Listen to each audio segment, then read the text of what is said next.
Hello， 大家好，本期紫微斗数解明星命盘带来的女明星是新晋的奥斯卡影后杨紫琼。那么她的国籍呢是马来西亚人。那其实马来西亚的紫微斗数发展的很好啊，有很多很不错的老师啊。那马来西亚的民众呢也很喜欢热爱学习这门术数。那么本期视频呢，我将从3个方面来聊一聊杨紫琼的命盘。第一点呢是她这种大女主的性格，我们看一下她命宫的性格以及她格局的形成。第二点呢就是她为什么能得到这个奥斯卡这个非常不容易见到的亚裔女星能获得这个最佳女主角的这个奖项。第三呢是她在今年呢也答应了她的恋爱多年的男朋友的求婚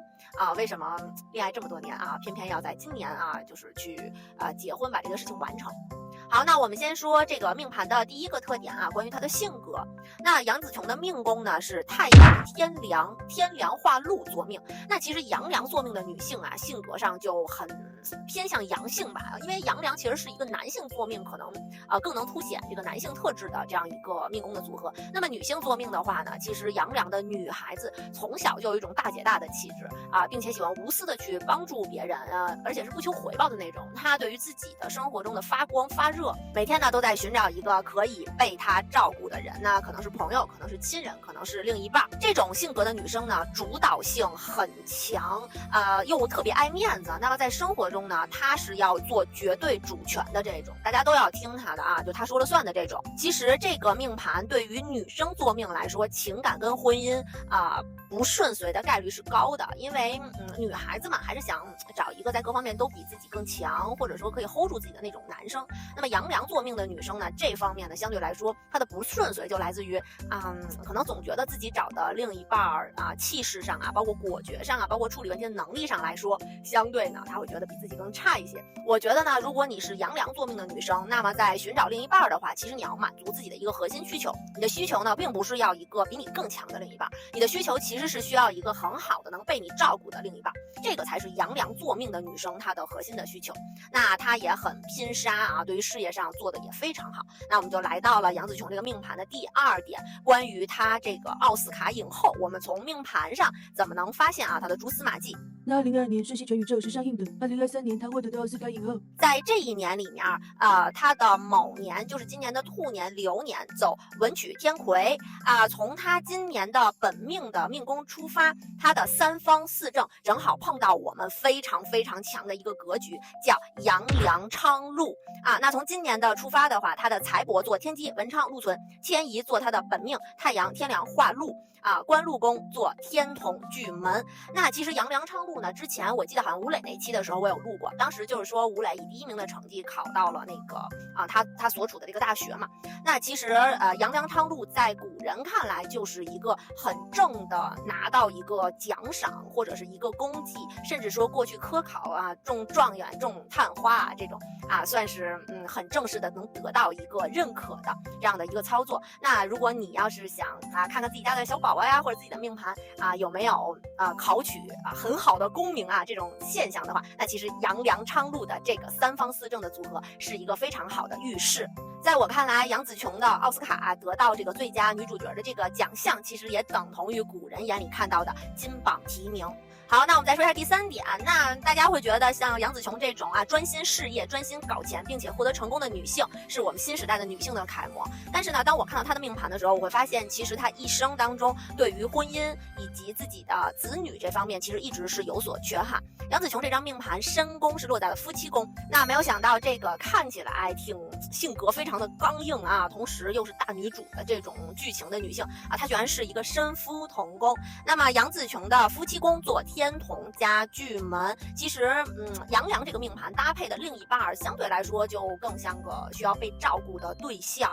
那就是这个命主女生本身会去照顾自己另一半的这个男生的样子。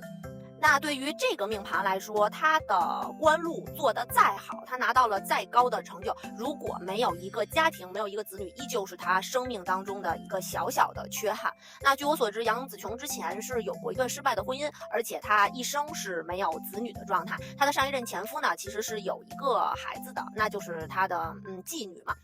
那其实对于杨紫琼来说，她一生中其实她的子女宫跟田宅宫的状态并不是那么的好。那阳梁的女性是很需要一个家庭，需要一个孩子的。那我们看一下她的子女宫跟田宅宫子女宫独坐的贪狼。没有任何的凶星跟恶曜，但是他的田宅宫做紫微化权，火星、擎羊加上地空。那么对于这种田宅宫的情况，其实他的子宫的这个状态就不是那么的稳定。那生孩子这件事上呢，就是波动性会更大。那我们再说一下至关重要的在他2023年的流年的时候，他的夫妻宫正好碰到了我们的红鸾天喜两颗星星也是我们的正鸾喜。那红鸾跟天喜永远是对宫的样子，那碰到了这个红鸾，那对面一定是天喜。那在今年呢，他三方又碰了文昌，同时又碰了鸾喜，所以他领证的概率就大大的提升了。那对于这个一生在事业上非常非常成功，同时呢又在追求一个家庭稳定的身夫同工的杨紫琼来说，我觉得今年对他来说是收获非常非常大的一年。同时呢，我们也祝福他希望他事业跟爱情双丰收。好吧，那老规矩，咱们最后呢给杨紫琼献上打油诗一首。女中豪杰杨紫琼，一举夺冠起风声，心中家庭终期许，美玉有侠情意浓。那还有一个事情呢，想跟大家聊一下，就是最近呢，我的点击量以及包括粉丝的增长，其实都还是就是很让我开心的有很多的朋友喜欢我的频道给我评论留言但是呢，我最近发现就是有一些可能不是想跟我探讨紫微斗数这门术数的朋友会用其他的术数的方式去在我的 vlog 下面留言。那我不是所有的术数都精通嘛，所以这个在紫微斗数的这个层面上，我还是很愿意跟大家去切磋沟通交流的。那你有什么自己的独到的见解呢？我也很愿意去分享，咱们可以聊一聊。但是我发现有些朋友可能会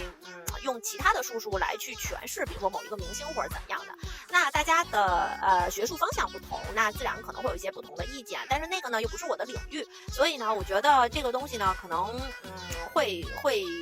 不是很友好不是很友好，所以有一些评论跟留言，其实我就会选择不要再继续就是进行这个 battle 下去我觉得这样没有任何意义。那么喜欢我频道的朋友们，如果你们对任何我的领域专业知识有提问的话，我都会积极解答，或者说大家可以加我的联络方式的话我都会很耐心的去解答。因为毕竟紫微斗数这个东西不光是为了做个 vlog 大家娱乐娱乐，其实我日常也在授课也在教学，我有很多的学生，所以在授课这一方面呢，我觉得如果大家有任何的不同的角度或者不同门派的话，我都愿意积极去接受但是如果是只是为了杠而杠的朋友，那我觉得大家确实没有必要浪费这个时间在这儿那我的每一个作品呢，都是我精心的录制加上剪辑的，因为只有我一个人那对我来说那就是像我的孩子一样，我希望我的作品得到大家的尊重和喜欢。好吧，那今天说的有点多了，那个希望大家呢继续支持我的频道，喜欢我的紫微斗数解明星命盘系列。那后期大家想看哪些好玩有趣的关于术数的东西，欢迎评论留言给我。那今天的这视频就到这边啦，大家拜拜。